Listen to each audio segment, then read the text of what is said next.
평행점을 지나가게 되면 다시 힘의 방향이 왼쪽으로 바뀌게 돼요.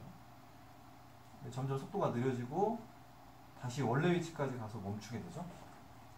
순간적으로 멈추고, 근데 이때 또 힘이 0이 아니기 때문에 왼쪽으로 또 힘이 작용하기 때문에 다시 가. 이렇게 왔다 갔다. 즉 진동을 하게 돼요. 진동. 이 안정 평형점 근처에다가 물체를 두면 이렇게 저절로 왔다 갔다 하게 돼요. 물론 이 평형점 자체에다가 두면 그냥 가만히 있는 거죠. 자, 그런데 요런 평형점은 여기서 살짝 이쪽으로 밀면 어떻게 돼요? 살짝 오른쪽으로 밀어주면 포텐셜 에너지가 줄어들었죠. 포텐셜 에너지가 줄어드니까 운동 에너지가 생기죠. 이렇게 계속 쭉 가는 거예요. 쭉 가버리고.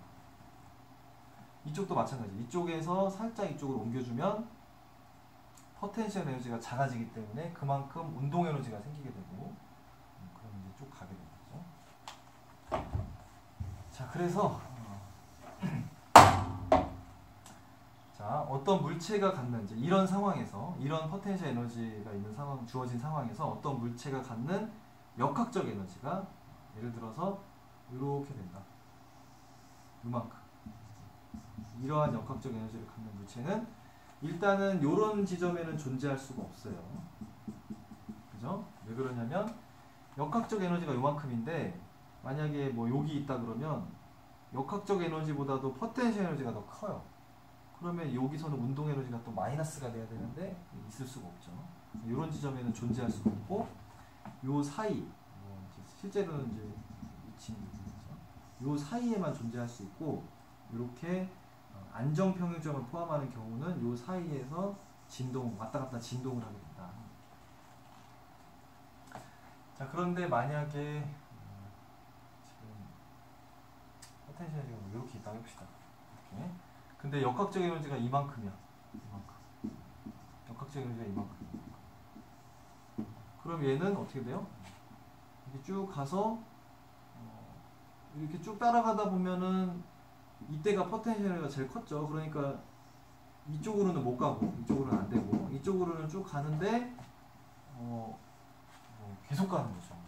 계속 갈 수가 있는 거예요. 얘가 멈추려면, 이쪽으로 가다 멈추려면 포텐셜 에너지가 역학적 에너지랑 같은 점이 나와야 되는데, 만약에 포텐셜 에너지 다이어그램이 이런 식으로 된다 그러면 이리로 쭉 가는 동안 역학적 에너지하고 포텐셜 에너지가 같아지는, 그러니까 운동 에너지가 0이 되는 순간이 안 나타나요. 그런 지점이 없어. 그럼 얘는 그냥 무한대까지 쭉 가게 돼. 무한대까지 쭉 가게 돼. 그리고 이제 하나만 더 해봅시다. 만약에 역학적 에너지가 이만큼이 됐다. 역학적 에너지가 이만큼이 됐다 그러면 얘는 요 사이에서 왔다 갔다. 이제 속도가 이제 점점 빨라지다가 점점 느려지다가 다시 점점 느려지다가 여기까지 점점 느려지겠죠. 그죠? 포텐셜 에너지가 계속 증가하니까 운동에서 점점 줄어들겠죠. 그러다가 여기를 지나면서 포텐셜 에너지가 감소하니까 다시 운동 에너지가 점점 여기까지 점점 커지겠죠. 속도가 점점 빨라지는 거죠. 그러다가 또 여기를 지날 때는 포텐셜 에너지가 증가하는데 역학적 에너지 보존돼야 되니까 운동 에너지가 점점 줄다가 여기 딱 도착하는 순간 포텐셜 에너지와 역학적 에너지가 같아지니까 운동 에너지가 0. 그러니까 여기서 순간적으로 멈추게 되는 거죠. 그랬다가 이제 힘이 또 보존력이 이제 왼쪽으로 작용하니까 또 다시 또 요 사이에서 왔다 갔다. 자, 요거는 뭐 문제나 뭐 시험으로는 내진 않을 거고 그냥 참고적으로 설명을 한 거예요. 에너지 다이어그램을 보는 방법에 대해서 설명을 해준 거예요. 요런 데를 이제 안정 평형이라고 하고, 요런 데는 이제 불안정 평형이라고 얘기해요.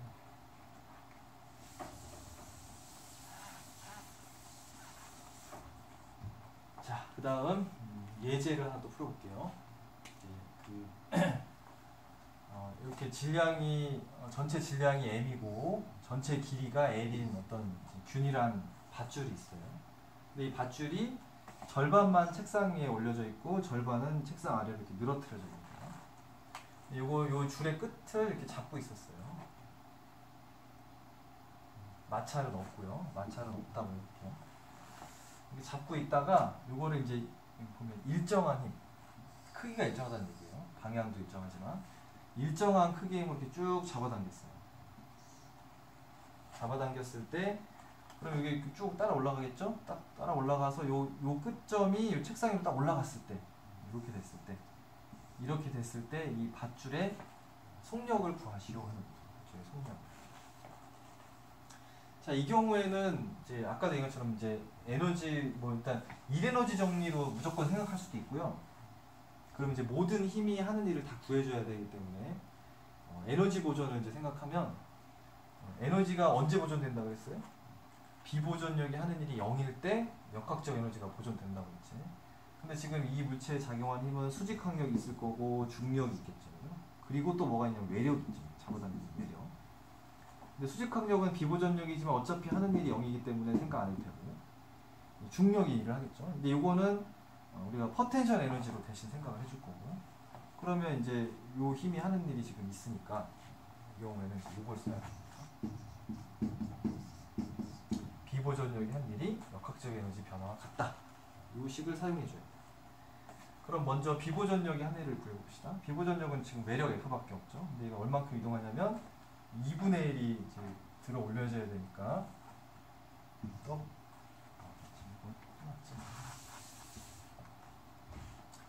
그래서 비보존력이 한 일은 힘 곱하기 이게 C가 아니라 NC죠. NC. 비보존력이 한 일은 힘 곱하기 이동거리가 2분의 L이니까 이렇게 되는 거죠. 그 다음에 이제 역학적 에너지 변화인데 자 이게 요면을 기준으로 할게요. 중력에 의한 포텐셜 에너지의 기준을 여기를 기준으로 할게요.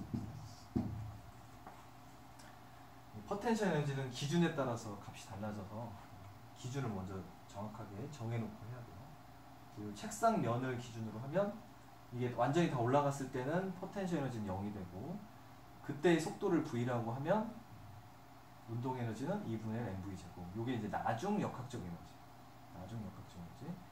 그 다음에 이제 처음 역학적 에너지. 이제 처음에 정지에 있었다고 하면 정지에 있었죠. 처음에 붙잡고 있었으니까 처음에 운동 에너지가 0이고 그 다음에 이제 그 중력에 의한 포텐셜 에너지를 따져야 되는데 이건 이제 위치가 다르기 때문에 이 부분하고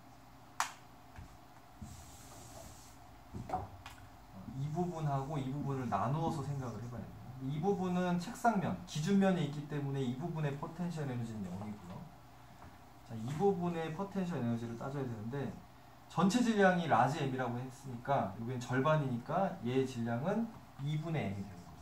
2분의 1 되고 중력 가속도 g고 그 다음에 얘가 이제 얼만큼 이동하냐면 이제 전체적으로는 2분의 1만큼 이동하지만 이제 각 부분마다 사실은 이동하는 높이가 다르죠. 이제 이 부분은 조금만 올라갈 거고 그 다음부터는 계속 수평이니까 요 밑에 부분은 더 많이 올라간다고 보죠. 이거를 이제 누가 더 얼만큼 가고 누가 얼만큼 하는지 따지기가 어려우니까 쉽게 생각할 수 있는 방법이 이 전체가 질량 중심 가운데 균일하다고 했으니까 여기 모여 있다고 생각하면 돼요. 2분의 m인 질량이 2분의 1인 물체가 여기 있는 걸로 생각을 할 수가 있어요. 그럼 여기 전체 길이가 2분의 1이니까 그 중간까지 거리는 4분의 1이 되겠죠. 그죠? 그래서 얘가 4분의 1만큼 올라가는 거예요. 그래서 중력이 한 일은 중력의 방향은 아래쪽인데 이 밧줄이 이동하는 방향은 위쪽이니까 마이너스가 붙고요. 마이너스 붙고 중력 곱하기 이동한 거리 해서 포텐셜 에너지를 구할 수가 있다. 아, 지금 말을 잘못했네. 이게 포텐셜 에너지니까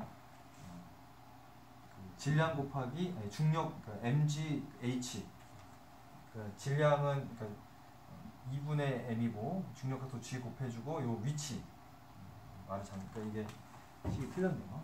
이렇게 쓰면 안 되고 이렇게 하면 이제 중력이 하는 일을 구해버리게 되니까 그게 여기 들어가면 안 되죠. 그건 이쪽에 들어가야 돼.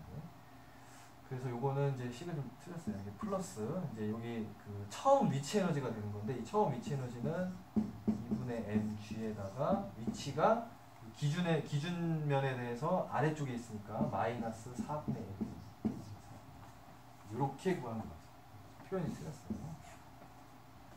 자 이렇게 해서 이제 식을 정리를 해주면 이제 이거하고 이게 같은 거니까 비보존력 일을 한 만큼 역학적 에너지의 변화가 생긴 거니까 이렇게 등식을 세워주고 이거 이제 정리를 한 거예요. 정리를 이제 속도를 구하기 위해서 정리를 하고 계산을 해주면 이제 이런 식으로 답이 나온다.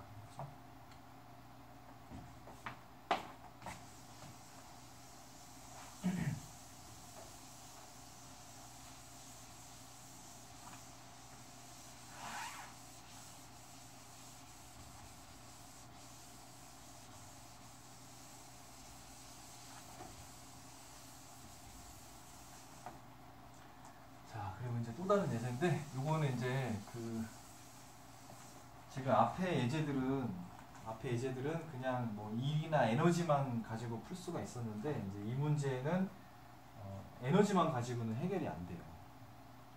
그래서 이제 운동 방정식도 같이 사용을 해야 되는데 한번 볼게요. 일단 지금 어떤 그 사람이 이렇게 반구 모양 위에 꼭대기에서 V0라는 속력으로 이렇게 출발한 거예요. 이렇게 V0라는 속력으로 출발을 해서 이 반구를 따라서 이렇게 쭉 미끄러져 가다가 마찰은 없고요. 미끄러져 가다 보면 어느 순간 여기서 이렇게 탁 이 반구 표면에서 분리가 되는 거예요. 떨어져 나가는 거죠. 머릿속으로 상상이 되죠. 면을 따라가다가 속도가 붙어가지고 확 그 면을 벗어나는 이제 그런 상황인데, 그래서 이제 뭘 구하라는 거냐면 이 사람이 요 반구에서 구면에서 분리되기 시작할 때의 요 각도 세타를 구하시오. 자, 이 경우도 이제 생각을 해보면 뭐 처음부터 운동 방정식으로 할 수도 있겠지만 일단 일 에너지를 가지고 생각을 해보면 이 경우에 이 사람이 받는 힘은 중력과 수직항력밖에 없어요. 마찰이 없다고 했기 때문에. 그런데 어차피 수직항력은 항상 이 운동 방향과 수직일 거기 때문에 수직항력이 하는 일은 생각할 필요가 없고, 그러면 이제 보존력밖에 없으니까 역학적 에너지가 보존이 되겠죠. 그래서 역학적 에너지 보존식을 이제 먼저 세워봅시다.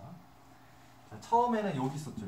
여기 있었으니까 이제 기준을 여기로 잡으면 바닥을 기준으로 생각하면 여기는 높이가 r이 되니까 처음에 위치 에너지는 mgr, 그 다음에 초속도가 v0라고 했으니까 운동 에너지는 2분의 1 mv0의 제곱 이렇게 되고, 그 다음에 여기 세타를 이루는 요 지점에 왔을 때 위치 에너지는